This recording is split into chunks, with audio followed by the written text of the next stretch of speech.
Judgment here. I am going to show you the current state of affairs for my summoning druid GeraldD. I created him around about the start of October. He has completed the game at all 3 levels. I will mention here that his name comes from GeraldD, the long deceased naturalist who wrote books about wildlife and was himself a zookeeper in his younger days.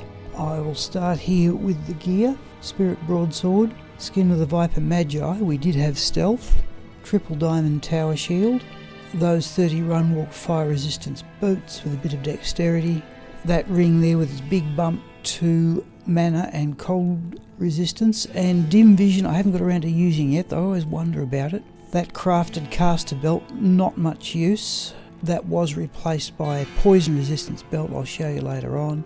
That lightning resistance magic find ring possibly gets to a cast rate breakpoint along with the spirit, I haven't really checked.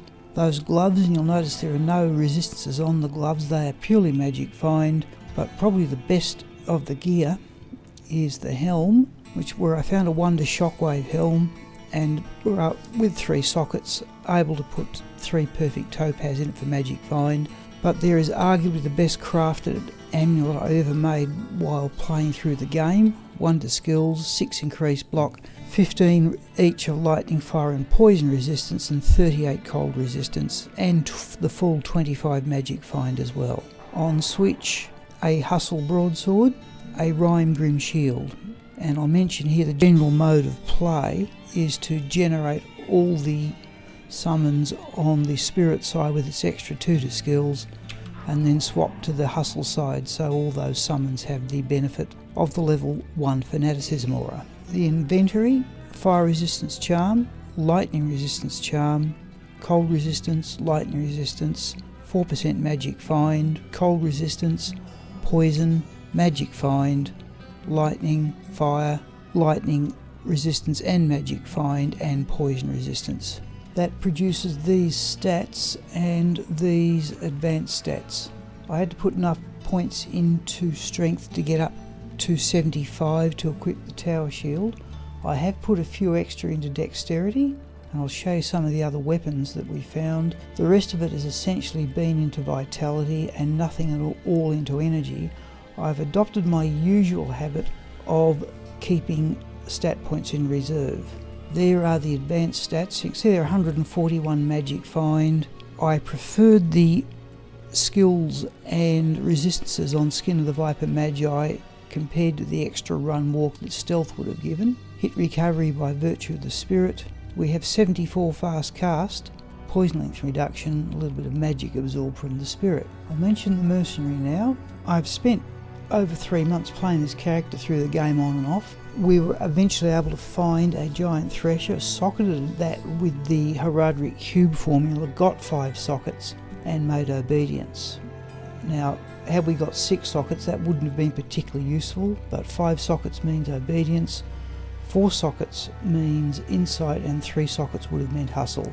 Tal Rasha Mask, that dropped from Duriel in Nightmare level, so it took quite some levelling. I think we're only about level 50 at the time, so it took a long time for the Mercenary to level up enough to equip that helm. And hustle in Mage Plate, I much prefer Mage Plate because of its low strength requirement. It can only get up to 3 sockets, but again, having hustle means not only the attack speed, but as I've continually said on other occasions, it's the 65 run walk for the Mercenary that makes a big difference. For skills, we still have 6 skill choices remaining. 1 point into Werewolf so I can get to Lycanthropy. We put base 6 there for the extra life. 1 each into Werebear, Maul, to get down to Shockwave. Remember, we have an extra 1 from the helm, and I wondered about the playstyle of being a summoning druid. On the summoning tree, maximised all 4 summon skills: Raven, Spirit Wolf, Direwolf, Grizzly, 1 point each into Oak Sage and Heart of Wolverine. With the 6 skill points remaining, I'm inclined to put them into Heart of Wolverine more than Lycanthropy, because once the character transforms, he's standing behind quite a wall of summons and hopefully won't take too many hits. Now this character didn't have particularly good luck at the start of the game while playing through it, but the luck improved a great deal towards the end. I was trying to accumulate gear for rune words. Along the way we also found a Kelpie snare, so that's there to engage in boss fights. Though at the moment I'm trying to level the character in terror zones, so it's not getting a great deal of use. So there's Hell, Co, Thol, and if we go Eth, and another Fel would be another version of Obedience. There's another couple of charms we found, 2 sets of the rune word Insight, and the one piece of bad luck that continued was finding ethereal bases for the mercenary weapon. I found a couple of them, socketed them with Ral Ammon Perfect Amethyst, but on each occasion got an undesirable number of sockets. So there's runes here for all sorts of things. There are runes, for example, for the rune word Smoke somewhere around, which I'll show you a bit later. Ral Ammon, that's clearly do more socketing. A couple of Shale runes, probably to make rhyme. Hell rune for de-socketing. A couple of Eld runes for yet more versions of Hustle. There's another Ral Ammon combination, and those go with all these other gems. But the 2 big finds were a low rune, and this dropped in Nightmare level Terrorized Travancal, and also a Sur rune. I don't know what use the Sur rune will be, but clearly the low rune can go towards Fortitude if I wish to continue playing in a solo self-found fashion. And there's a teleport staff. Some of the other gear, well, there's another 3-socket mage plate, Saigon belt, a few other additional runes. There is Lore with 1 to Oak Sage. Didn't use that a lot because we have full resistances, or close to full resistances without the Lore on. Used those boots for a long time with their magic find and a couple of quite good resistances. And there's the rune word Smoke in a Dust Shroud, which we only need 2 additional points in strength to use, but I haven't really used it yet. We found 2 of the angelic rings. I don't think we found the amulet. So we have various perfect gems here which could be used for crafting purposes, but I'll show you some of the other gear that he found. Now when I have played past characters through the game, I've often done a gear summary at the end of each level, but I'm sorry to say that I'm simply doing other things. I don't have too much time for that at the moment, but I thought on this occasion I would keep much of the gear that he found and show it to you at the end of Hell level. So here are some of the other pieces of equipment that he has found. So for weapons, there's the Flesh Render Barb Club, and that can be upped I think to a Tyrant Club. Plague Bearer, Butcher's Pupil, Spectral Shard for its casting, Storm Rider Tabar, and the Isle Strike Twin Axe. That looks a decent weapon, and then again so does the Flesh Render. Most of the best equipment early on was found with the gloves. Hand of Brock, found that very early on. Triangle gloves, Blood Fists, Immortal King gloves, and those gloves there with a couple of decent resistances. We found a Suicide Branch, which may be useful for the plus skills and cast rate. Helms, never used that one, despite the fact it has 3 to Shockwave and 1 to Direwolf, and has a socket. Dust Deep, and potential mercenary helm there is the Crown of Thieves. That one has full lifesteal, so that could well take the place of the Tal Rasha Mask. Mahimote Curio, Mageroth Runebow's close to useless, and we did find a defensive aura skiller for paladins. String of Ears, not a particularly good one, but a lot of the gear that we have found here seems orientated towards melee characters. Nosferatu's Coil, shopped that belt when I saw it I think in Nightmare level, never used it. We did obtain both the belt and the boots for the Osiris combination, its big boost in attack rating. I think we got those both from normal level Andariel, but again, playing as a summoning caster, we didn't really use them. And there are the Goblin Toes. Now, after he had completed Hell level, we found 2 other useful bits of gear, in particular Moses' Blessed Circle, which I think is a mighty low level shield, and we found that belt with poison resistance. So you can now see that all the resistances are quite even, in fact well over the maximum. The current terror zone is the Spider Forest and the Spider Cavern. Now I think he was level 85 when he defeated Baal at Hell level, So we're up to level 87 here, and we'll have a quick go in the current terror zone. So we're on the spirit side, at which point we raise our ravens, spirit wolves, dire wolves, heart of wolverine, bear, transform ourselves, and notice the life has boosted up to nearly 2,000. And we'll have a quick look in the spider forest. Transform back. Let's have the map on. Now remember, this is still the solo self-found gear. We run in, and there's a unique group. And I wonder about the playstyle of a summoning druid. Do you just simply cast shockwave, or is that all there is? Is that all you ever do? You'll notice our level there is about 87.2. We've lost a wolf. Oh, we should be on the hustle side, which I forgot to do and frequently forget to do. But you can see here it's not outrageously quick, though the full force of the summons. We're leaving out a couple of wolves are being blocked by each other.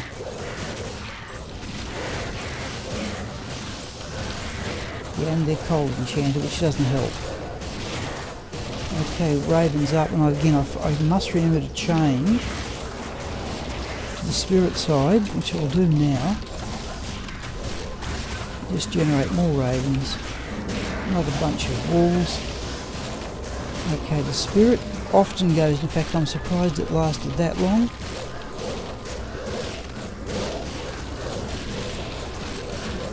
I hope something, so we are in players 7 here, and hopefully things will speed up a bit if we can just get past this bunch and we get into a slightly more open area. You can see there's a slight movement there on the experience bar. Oh, there's an experience shrine.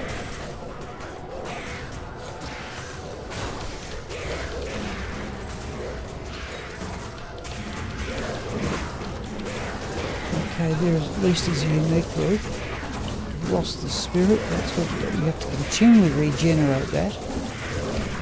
Battle orders on switch might of course be, in fact that's a double unique group. Just let them work their way down. And then here's where I'd like insight.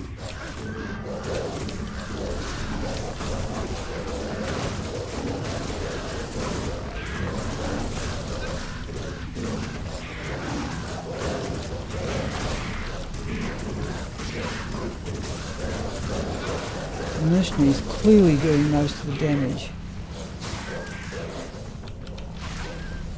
Watch, there's still 2 unique monsters there. That one's down, we need the spirit back. We need our... right. Spirit, generate the ravens, swap back.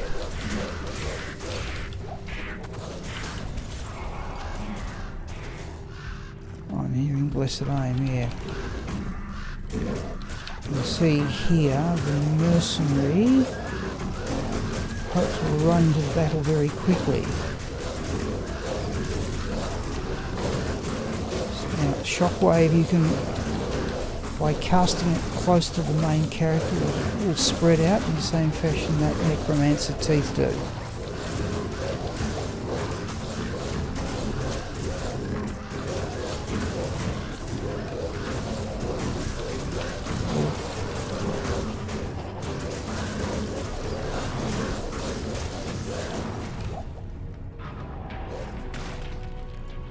So it's certainly not very quick at this stage, but I said this is solo self-found gear. Okay, that I assume, alright, at least we haven't got anything that generates an offspring.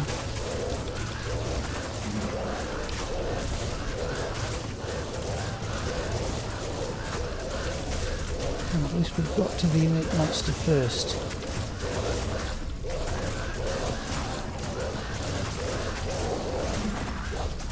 Oh, immune to physical. Alright, we'll see how we go here. So we've got nothing but the cold damage from the wolves on our side here. Now, I've wondered if you can enhance the cold damage from the wolves some other way. Oh, we've lost him. Alright, we've only got the cold damage from the wolves here.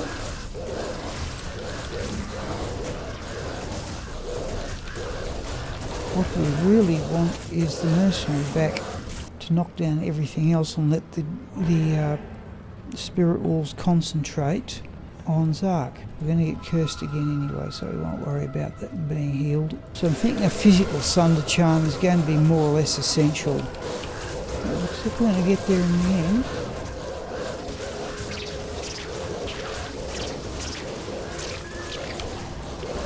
And this is essentially a demonstration of what it's like without the mercenary. Open space. We do have the... oh. Geez, there's a Vex room. Well, that raises a possibility. I think we found a pole too, so there's the possibility of the self-found Heart of the Oak. I am considering also using Beast, and I'm on the lookout for a 5-socket double axe in which to make that rune word and leave as many points as possible to put into vitality. I've wondered about the possibility of using Bramble as the mercenary armour. That certainly seemed to work well with the summoning necromancer. Given the ravens don't take any damage, I'm certain they won't reflect any. But there's still a healthy pack of wolves, the bear and the spirit to take advantage of that aura. There is another possibility for endgame gear. I have set myself something of an ambition to play a character through to level 99 using each of the high level sets. I've already done that with the Mavina set, and I have certainly done enough gameplay with the Talrasha set and the Trangul set to make that a viable possibility. Now, this character doesn't look a particularly powerful character no matter how I configure it, and I'm wondering if it's possible, if you like, to get all the misery out of the way with one configuration and play this character up to level 99 as a summoning druid with the Elders set. So here's the Elders set from the Ariat Summit website. Unfortunately, if you look down the entire list of partial set bonuses, there are none for summoning skills. There's shape-shifting and elemental skills on the armour, and there is +3 to druid skills overall, but it's really designed, in my opinion, towards a melee character. But there are 2 sockets in the helm. You get 50 all resists, you get up to 50 cold resistance from the helm, 50 fire resistance from the boots, and 50 lightning resistance from the armour, which means you could step into hell level with 100 all resists for lightning, fire and cold. 2 sockets to work with in the Elder's helm, and I wonder, should I just prolong the agony, if you like, and play with the entire Elder's set as a summoning druid up to level 99. It would offer some magic find possibilities, because you do have 50 base magic find from the set. You have 2 sockets in the helm into which you could add topaz, and you could possibly use a magic find shield. And somewhere around I do have a 3-socket Headhunter's Glory Trollness, which I used on the Wind Druid back in LOD, and that has 3 Ist runes. And the other possibility, of course, here is just simply to use Rhyme. Now, were you to get Rhyme, that would give you Cannot Be Frozen, a low strength requirement, say in a Grim Shield. You would have then 125 of the 145 resists you need to have maximum resistances in a hell level game. That is the puzzle that I have set myself. My elbow continues to give me trouble, so I'll try and keep some content coming in the form of build videos for Fetid, the Poison Nova Necromancer at level 99, and Lupin the Fury Druid, also at level 99. Thank you once again for all the people who supported me in 2025.